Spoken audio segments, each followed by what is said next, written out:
베드로전서 2장 9절과 10절 찾으셨으면 다 같이 합독하여 봅니다. 그러나 너희는 택하신 족속이요 왕 같은 제사장들이요 거룩한 나라요 그의 소유가 된 백성이니 이는 너희를 어두운 데서 불러내어 그의 기이한 빛에 들어가게 하신 이의 아름다운 덕을 선포하게 하려 하심이라. 너희가 전에는 백성이 아니더니 이제는 하나님의 백성이요 전에는 긍휼을 얻지 못하였더니 이제는 긍휼을 얻은 자니라. 아멘. 인도에 가면은 인도가 한 12억 정도 인구가 되는데 인도에 가면 두 가지 단어가 떠오릅니다. 하나는 혼돈이라고 하는 단어입니다. 정말 혼돈스럽습니다.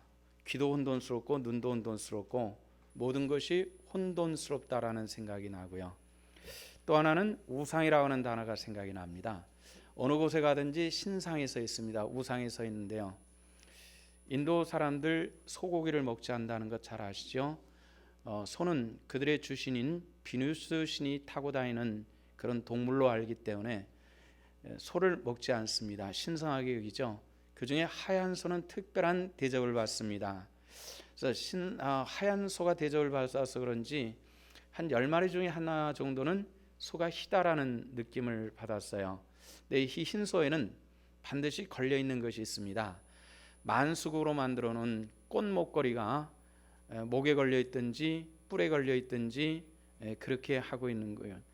또 가는 곳마다 이 흰소는 제법 대접을 받는 것 같아요.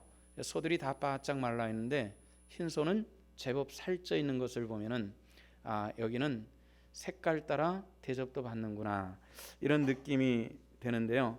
정말 가는 곳마다 그렇게 우상이 참 많은데 한 3억 5천 종류의 우상이 있다고 합니다. 12억 인구 중에서 우상의 숫자가 3억 5천이라고 말하면은 상상이 되지 않는 숫자인데요. 근데 인도 사람들이 좀 무지하고 정근대적인 모습이어서 우상을 섬기는데 그렇게 한다라는 느낌이 듭니다만은 일본 사람들은 과학적으로 우리나라보다 더 발전했죠. 또 외국 문물을 우리나라보다 더 빨리 받아들여서 빨리 개화가 된 나라입니다. 근데 일본은 또 어떠냐 싶으면은 일본 오사카라고 하는 우리나라 사람들도 한일 우리나라 사람들도 그곳에서 교민들이 많이 사는 곳이죠. 오사카에 큰 절이 있는데 이 절에는 굉장히 많은 일본 사람들이 불공을 드리러 옵니다. 불공을 드리러 오는데 이 승려들이 불공을 드리러 오는 사람들이 승려가 목탁을 두드리고 그 앞에 절을 하고 불공을 드려야 되는데 목탁을 두드려 줄 승려의 숫자가 압도적으로 적은 겁니다. 그러니까 궁여지책으로 뭘 만들었냐면은 로봇을 만들어 가지고 승려를 대신하게 했습니다. 어떻게 하느냐면은 사람 모양을 한 로봇이 장삼을 거치고 손에는 목탁을 들고서 목탁을 똑딱 똑딱 두드리는데 또 그냥 두드리는 것이 아니라 연불도 해줍니다. 와가지고 그 로봇에 있는 디지털 창을 보고서 이름을 입력하고 기도하러 온 목적을 입력을 하고 그리고 일정한 불전을 이 로봇에게 투여를 하면은 그 다음부터 이제 작동이 돼가지고 마하바라 실전에 똑딱 똑딱 하면서 연부를 외는 겁니다. 그러면은 기도하러 온 사람들은 그 앞에서 부처 앞에서 절을 하고 이 목탁 두드리는 이 로봇은 그 옆에 꿇어 앉아가지고 목탁을 두드려 주는 그렇게 연부를 하는 그런 것이 등장을 했습니다. 그러면 우리 기독교가 시작되는 이스라엘 예루살렘은 어떤가 하면은 예루살렘에는 성전산이 있죠. 그 성전산 한쪽으로 굉장히 높은 축대가 하나 쌓여져 있습니다. 이것을 우리가 통곡의 벽이라 이렇게 얘기를 합니다. 이스라엘 사람들이 무너진 이 성전을 다시 건축하지 못해가지고 그렇게 한탄하고 탄식하면서 눈물로 기도한다 그래가지고 통곡의 벽이라 이렇게 이름을 줬는데 굉장히 높습니다. 그리고 그렇게 큰 돌들을 어떻게 그렇게 쌓았는지 모를 정도로 그 옛날에 어마어마한 수십 톤씩 되는 돌을 쌓아가지고 통곡의 벽을 만들었습니다. 근데 이 통곡교회 옛날에 쌓여진 그런 축대다 보니까 틈들이 있죠. 가까이 가서 그 틈들을 들여다보면은 그 안에 새하얗게 뭔가 들어있는데 기도 쪽지들입니다. 그래서 전에 제가 예루살렘에 갔을 때는 이방인들도 들어가겠는데 요즘엔 여러 가지 테러 위험 때문에 유대인들만 들어가게 한다고 하는데요. 유대인들이 그곳에서 기도문을 가지고 앞뒤로 막 흔들면서 기도를 하다가 쪽지를 꺼내 가지고 기도문을 적어서 이걸 접어서 거기다 꽂아 놓습니다. 기도의 문이 얼만큼 굉장히 넓은 곳인데요. 얼만큼 꽂혀 있는지 알지 못할 정도로 어마어마하게 많은 기도 쪽지들이 꽂혀 있습니다. 근데 거기까지는 우리가 어느 정도 이해가 될 것 같아요. 그런데 이 통곡의 벽 광장 건너편에는 우체국이 하나 있는데요. 이 우체국은 주 업무가 딱 하나가 있습니다. 전 세계에서 오는 팩스로 오는 기도문을 받아가지고 빼가지고 접어가지고 우체국은 뭘 하냐면은 바로 건너편의 우체국에서 팩스가 오면 이걸 접어가지고 얼마간의 수수료를 받고 그곳에 가서 기도문을 꽂아주는 이런 역할을 합니다. 기독교가 시작된 예루살렘 철저히 신앙 중심의 유대인들의 신앙도 또 그렇게 매우 미신적으로 변해 있다라는 이런 느낌이 드는 것인데요. 그럼 우리 한국은 어떠냐? 우리 한국은 어떠냐? 이런 질문하면 우리도 별반 다른 것 없습니다. 요즘에는 사이버 교회라고 하는 것이 많이 생기기 시작했습니다. 그래서 사이버 예배를 드리게 되는데요. 얼마 전에 자주 봐야 될 성도가 보이질 않아서 요즘에 교회에서 잘 못 보겠어요. 그랬더니 요즘에 좀 바빠가지고 예배를 참석을 못했습니다. 우리 교회 구호가 있잖아요. 뭐의 성공자가 되자? 예배의 성공자가 되시기를 축원합니다. 다른 건 못해도 예배하십시오. 우리 교회는 예배 많잖아요. 주일날 5시 새벽 기도회도 있고요. 그 다음에 지금과 똑같이 설교를 하는 7시 예배도 있고 9시 예배도 있고 11시 예배도 있고 예배가 많잖아요. 근데 7시 예배 오세요.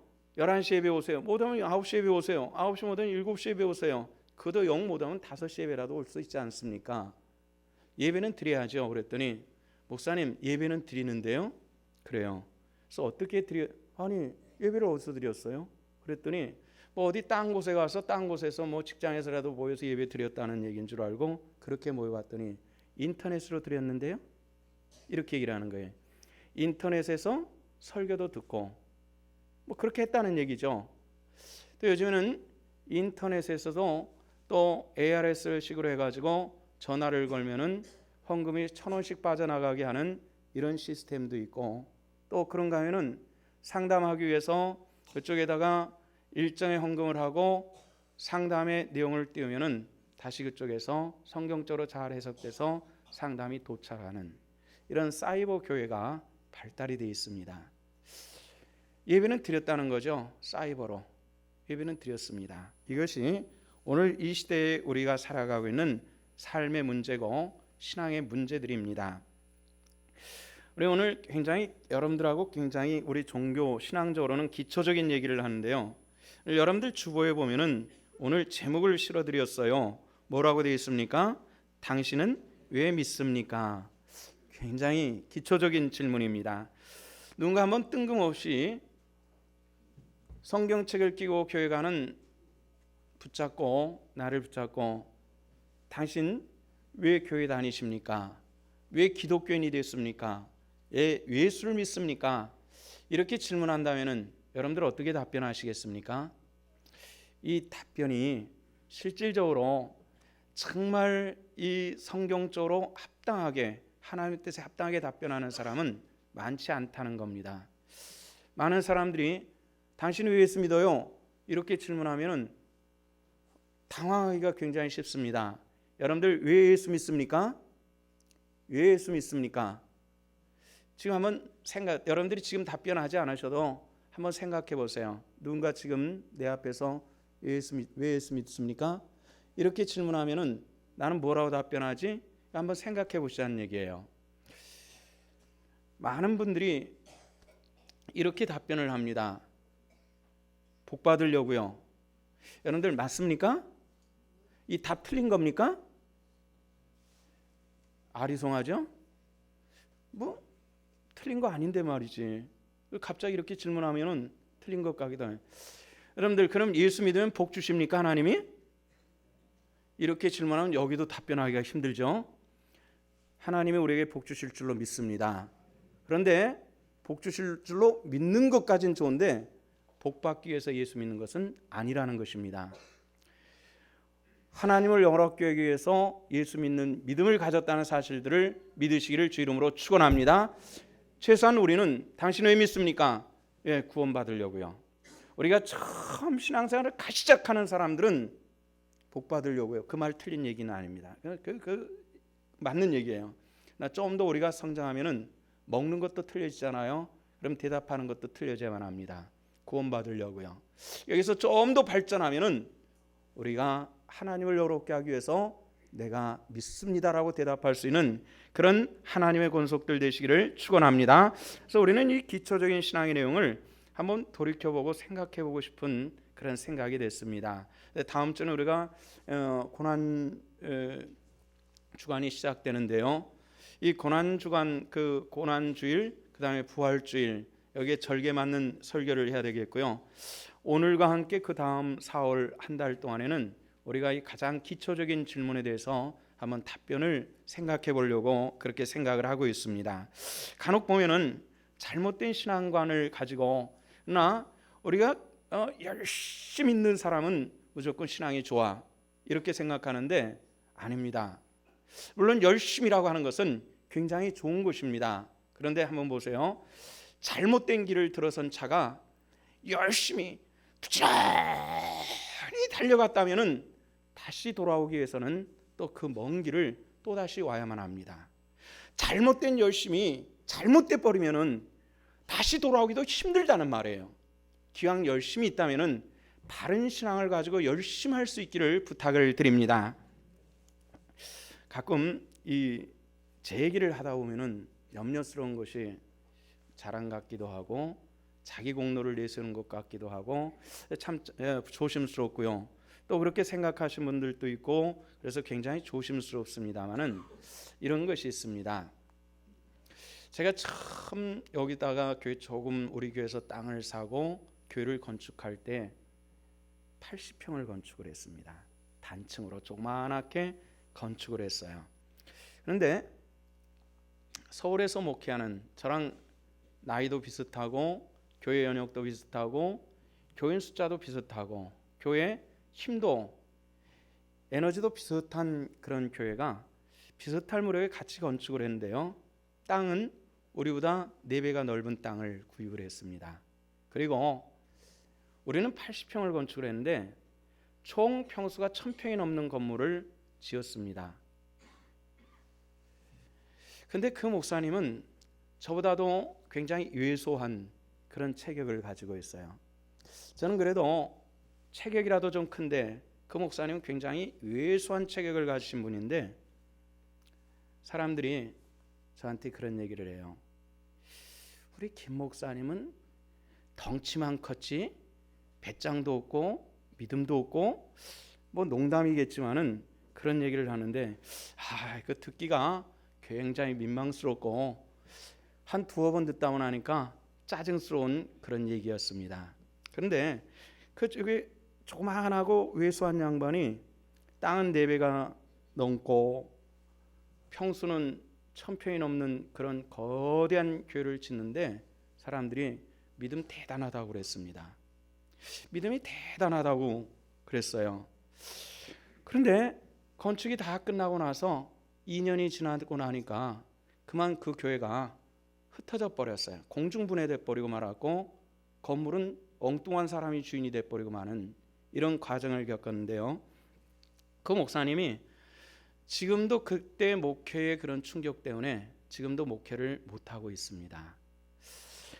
꼭 제가 잘했다라고 하는 것보다도 우리가 신앙이라고 하는 것을 말할 때 우리 한국적인 개념에서는 큰 것, 많은 것을 얘기를 합니다마는 성경은 꼭 그런 얘기를 하지 않는다는 것입니다. 성경에 보면은 다니엘을 보면은요, 믿음을 지키다가 사자굴 속에 들어가고 그 사자 입을 막으신 하나님 가운데서 사람들 중에서 높임을 받고 위대한 신앙의 사람이 됐다. 다니엘의 위대한 사람, 이렇게 얘기해요. 물론 그렇습니다. 신앙의 위대한 유인이고 우리에게는 모델입니다. 근데 기독교 역사 속에서 이런 분도 있었습니다. 서머나 교회 감독이신 그런 감독인 폴리각 감독님이 연세가 많이 드셔가지고 연세가 86세에 예수를 부인하지 않는다는 이유 하나만을 가지고 화형당해서 순교를 당했습니다. 그 가운데서 어떤 능력을 발휘해가지고 끈을 풀어내고 그냥 탁 뛰어나오지 않고 그렇게 화형당해서 한 줌의 잿더미로 변해버리고 말았습니다. 어느 것이 능력 있는 신앙이냐 이렇게 질문하면은 우리는 다니엘이라고 말할 수도 없고 폴리감 감독이라고도 얘기할 수 없는 하나님께서 우리에게 주시는 그 신앙의 현상들은 굉장히 다양하게 내 삶에 다가왔을 때 그때 내가 그 시점에서 나는 어떤 모습으로 하나님 앞에 서 있느냐, 이것이 굉장히 중요하다는 것입니다. 성도 여러분들, 오늘 주님께서 오셔서 네가 나를 왜 믿느냐고 질문할 때 하나님 앞에 합당히 서서 승리하는 하나님의 권속들 되시기를 주 이름으로 축원합니다.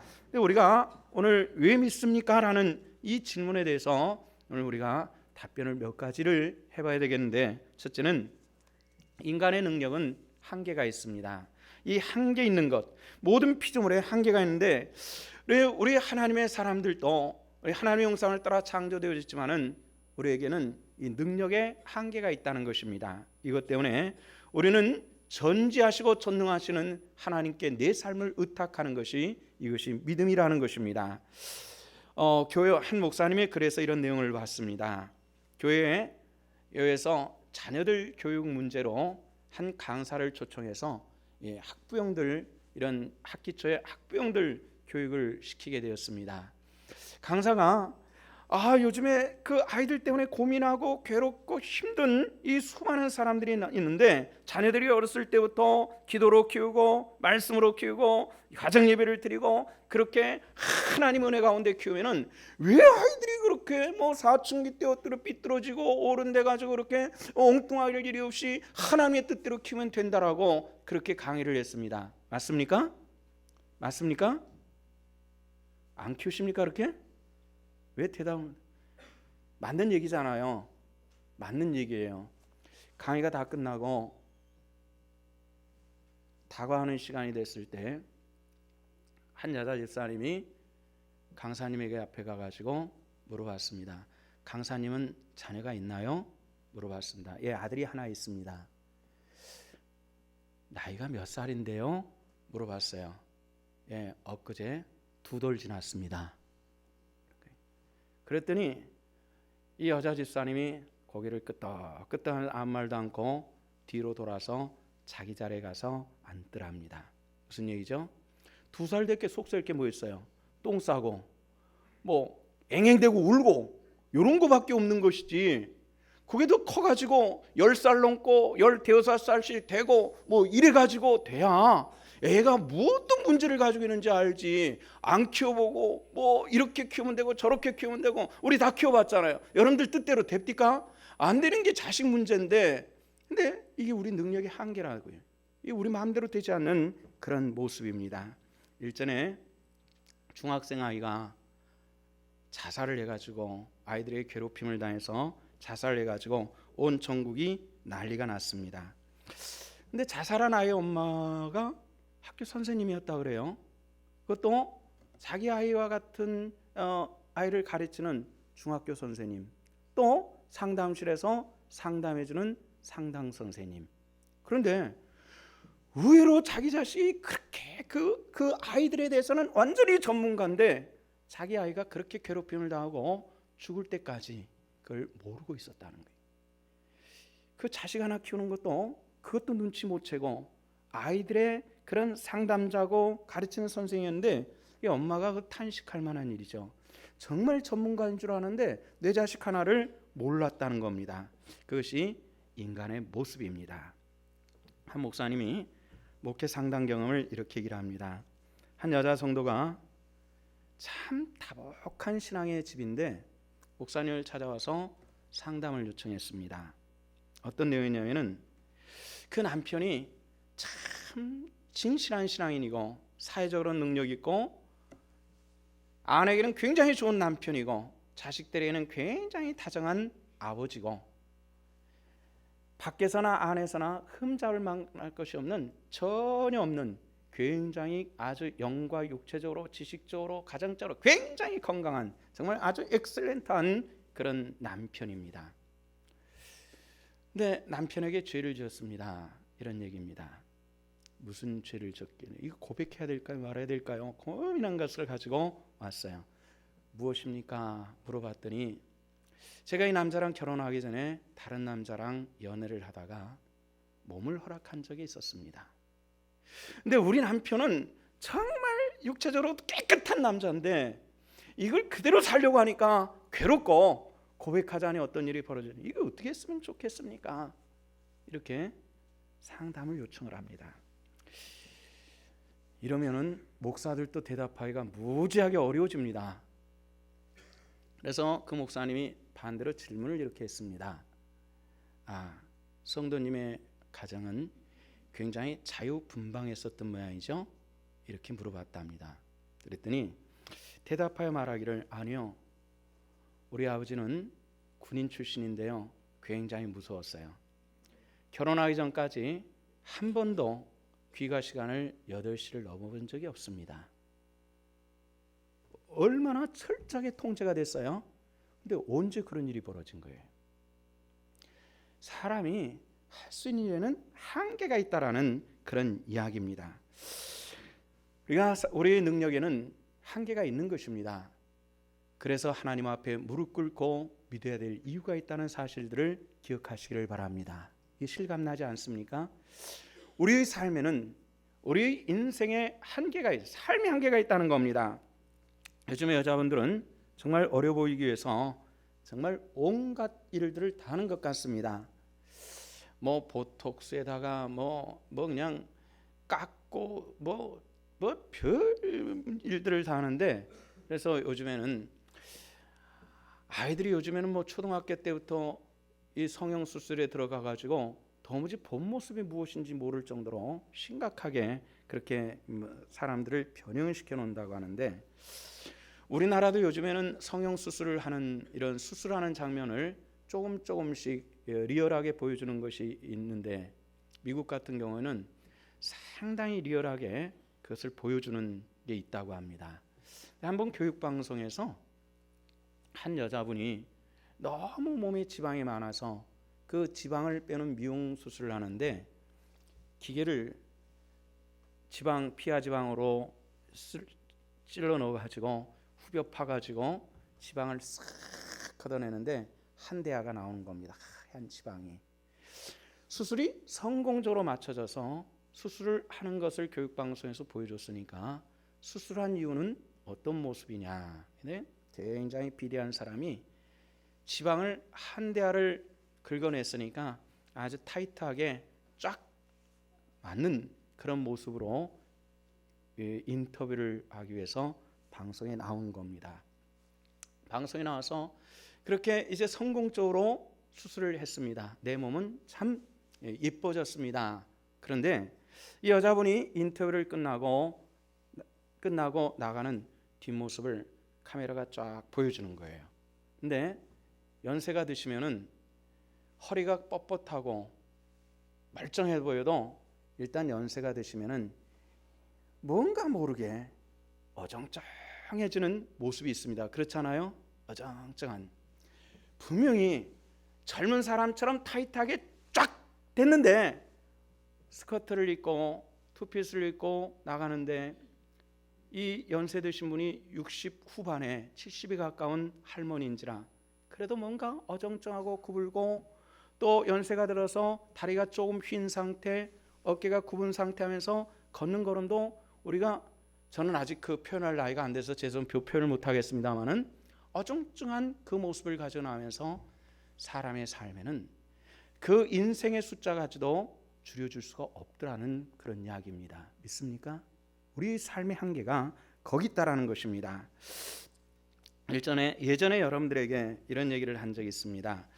제가 여름 휴가철이 되면은 대체로 8월 중순이 넘어가지고 교회 행사가 다 끝나고 다른 목회자들 휴가를 다 끝난 다음에 8월 중순경에서 하순경쯤에 며칠 휴가를 갔는데요. 그때 강원도 곤배령이라고 하는 근처에서 하루 민박을 한 적이 있었습니다. 집사님 두 분이 신앙생활을 잘하는 집사님 가정이었는데요. 남자 집사님도 듬직하게 생기셨고 여자 집사님은 굉장히 이 애교가 많아서 제가 소개를 해드렸을 거예요. 제가 집사님 하고 부르면은 네 목사님 이렇게 대답을 하는 거예요. 여자가 목소리가 뒷꼬리가 쫙 올라오면 참 경쾌해요. 네 목사님, 네, 굉장히 경쾌하게 대답을 해주는. 또 밥상을 차려줘서 먹는데 산골인지라 나물이 많아서 이 나물이 뭐예요? 그러면 이 나물은 어디 가서 어떻게 채채가 어떻게 이렇게 만들었는데요. 한번 드셔보세요. 굉장히 기분 좋은 스타일의 그런 여자 집사님. 이쁘기도 하고 목소리도 예쁘고 반찬도 맛있고 굉장히 전 사실 반했습니다. 굉장히 멋있는 여자다. 이렇게 반했어. 그래서 제가 여러분들에게 갔다 와서 그렇게 얘기를 해드렸어요. 작년엔가 이런 소식을 들었습니다. 그래서 그 남자 집사님이 저 남자 집사님 참 행복하겠다 이런 생각을 했는데요. 들은 소식은요, 이 남자 집사님이 여자가 생겼대요. 그래가지고 그 여자를 데리고 필리핀으로 도망가 버렸대요. 여자 집사님이 충격받아가지고 상당 기간 시력을 잊어버렸다가 다시 돌아왔다라는 그런 얘기를 들었습니다. 궁금증이 하나 생겼어요. 그렇게 좋은 아내 집사님을 버리고 새 여자를 만났는데 그 여자는 어떻게 생겼을까? 이런 궁금증이 상당히 생겼습니다. 우리 인생이 참 알 수가 없어요. 삶에 한계가 있다는 겁니다. 굉장히 그 8월 말쯤에 갔는데요. 이미 가을이 와가지고 그 펜션 앞에 피어있는 그 달야 또 저 백일홍 그리고 여러 가지 꽃들의 그 아름다운 그런 하모니에 굉장히 제가 감탄을 했었는데요. 그게 다 무슨 소용이 있겠어요? 이게 인생인 것 같습니다. 우리 인간에게는 바로 삶의 한계가 있다는 것입니다. 내가 아무리 노력해도 안 되는 것이 있고 내가 원하지 않는 길로 가는 그 어떤 것이 있다라는 것을 알려주는 하나의 예가 되겠죠. 그런 인간에게는 의의 한계가 있습니다.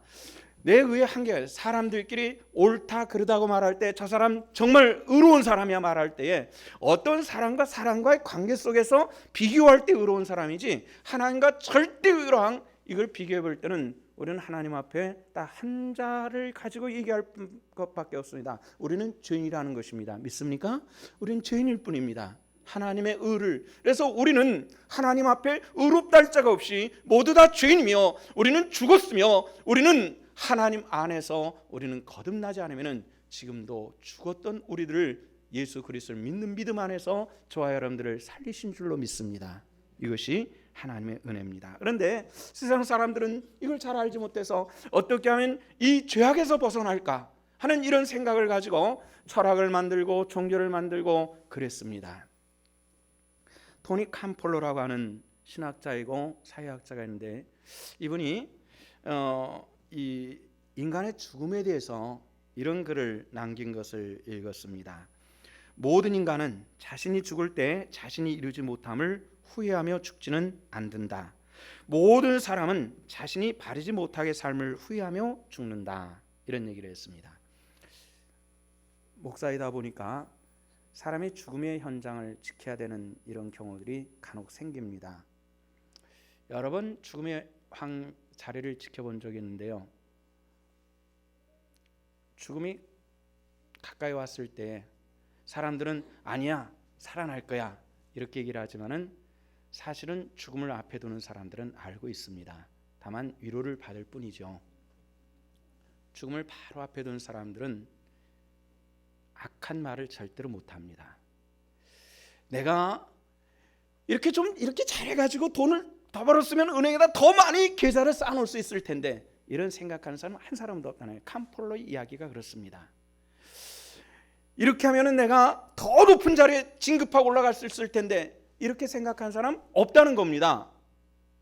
오직 죽음을 앞에 두는 사람, 악한 사람이라도 용서를 생각한다는 겁니다. 형제들 간에도 다퉈가지고 원수가 되는 사람들도 간혹 있는 것 같더라고요. 이럴 때 현 세상을 떠나면서 내가 수십 년 동안 동서랑 용서했는데 내 동생 좀 만날 수 없을까? 그래서 용서를 비는, 또 용서를 해주는, 이것이 사람의 모습이라는 것입니다. 그 이유는 무엇입니까? 우리가 우리 의로는 우리를 정결케 할 것이 아무것도 없기 때문에 그렇습니다. 우리 죄를 사하신 분이 오직 예수 그리스도의 보혈이고 그를 믿는 믿음만이 우리를 정결케 하고 의롭게 하고 하나님의 자녀되게 하시는 하나님의 놀라운 축복으로 역사하심을 믿으시기를 축원합니다. 그래서 오늘 성경은 뭐라 말씀하십니까? 9절 말씀을 우리 다 같이 한번 읽어보도록 하십시다. 다 같이 시작. 그러나 너희는 택하신 족속이요 왕 같은 제사장들이요 거룩한 나라요 그의 소유가 된 백성이니 이는 너희를 어두운 데서 불러내어 그의 귀한 빛에 들어가게 하신 이의 아름다운 덕을 선포하게 하려 하심이라. 아멘. 자, 너희는 택하신 족속이요 왕 같은 제사장이요 거룩한 나라요 그의 소유가 된 백성이니 너희를 어디에서 불렀다고요? 어두운 데서. 이 어둡다라는 것은 무엇입니까? 불이 없다는 얘기, 이런 것만 아닐 거예요. 죄악으로 말미암아서 절망스러운 데서 우리를 불러내신 분이 여호와 하나님이심을 믿으시기를 축원합니다. 절망적이고 사망이고 이런 아주 절망적인 그 가운데서 우리를 불러내신 여호와의 하나님의 은혜가 우리 가운데 있는데, 이 빛이라는 것은 우리가 밝게 비춰주는 것도 있겠으나 우리 주님께서 말씀하시기를 나는 빛이요 이렇게 말씀을 했습니다. 예수 그리스도로 말미암아서 하나님 자녀들 그 덕을 선포케 하시는 하나님의 거룩한 백성됨을 하나님 앞에 감사와 찬양으로 영광 돌릴 수 있는 이런 믿음의 권속들이 다 되시기를 주 이름으로 축원합니다. 우리는 과연 누구입니까? 이런 질문을 하는데 성경에서 오늘 본문이 우리에게 가르쳐 주시는 것이 우리는 하나님의 거룩한 백성입니다. 믿습니까? 믿으시면 아멘. 우리 한번 따라 합시다. 나는 하나님의 거룩한 백성이다. 믿으시면 아멘.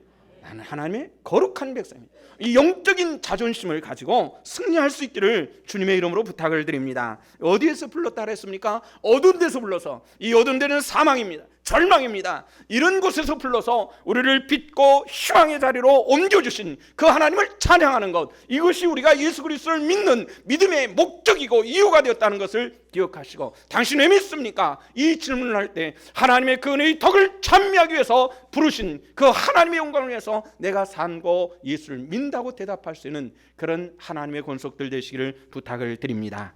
이제 그림을 통해서 우리의 그 시제가 변했습니다. 10절 말씀하니까 너희가 전에는 뭐가 아니었더니 백성이 아니더니 이제는 너희가 하나님의 뭐요? 백성이요. 믿습니까? 믿으시면 아멘. 아멘. 우리가 전에는 그 백성이 아니었으나 이제 예수 그리스도를 믿는 믿음의 은혜 안에서 하나님의 백성 되게 하시는 놀라운 축복을 저와 여러분들에게 허락하여 주신 줄로 믿습니다. 그럼 이제 우리는 어떻게 살아야 될까요? 삶의 목적이 있어야 되겠다는 겁니다. 요즘에 우리 사회가 안고 있는 가장 큰 문제는 무엇이냐면 연세 드신 어른들과 젊은 사람들과 공유된 경험이 없다는 겁니다. 어른들이 경험하는 그 배고픈 경험을 젊은 세대를 하지 못하기 때문에 생겨나는 사회적인 이 심각한 문제들을 어떻게 해볼 수 없는 이런 안타까움이 우리 사회가 가지고 있는 문제입니다. 지나치게 고생을 하다 보니까 너무 사회가 발달해버리는 이게 문제죠. 예전에는 사람들이 먹지 못해서 생기는 병이 하나 있었습니다. 그게 뭐죠? 결핵이었습니다. 그래서 기침을 하면 피가 튀어나오는 이런 병이 있었죠. 사람이 말라서 죽어가는, 얼굴이 피를 항상 토하다 보니까 얼굴이 허해지고 이런 사람들이 주변에 참 많았었습니다. 요즘엔 결핵을 앓고 있는 사람을 본 지가 수십 년 된 것 같아요. 그만큼 영양이 충분하다는 얘기죠. 영양을 충분하다 보니까 예전엔 굶어서 생긴 병은 한 가지였는데 많이 먹어 생기는 병은 암도 있죠, 고혈압도 있죠, 당뇨도 있죠, 풍도 있죠, 뭐 고지혈증도 있죠. 굉장히 많아지기 시작을 했어요. 암과 같은 경우는 암이라고 하는 이 한문 단어에 입구자 3개가 있고 아래 몇 산자가 있지 않습니까? 산더미처럼 먹어서 생기는 병이 암이다, 이렇게 표현을 하고 있습니다. 우리가 세상은 많이 변했을지라도 변치 않는 하나님의 은혜가 있다는 것입니다. 이제 그 영혼, 우리가 영혼으로 아들 예수 그리스도를 믿는 것이고 육체의 삶으로는 경건하고 소박한 삶으로 하나님 앞에 나가야 되는 것이 우리가 가져야 될 영적인 모습입니다. 한 목사님이 샌프란시스코에 있는 한 수도원, 산속에 있는 수도원에 가서 본 경험을 이렇게 얘기를 해주었습니다.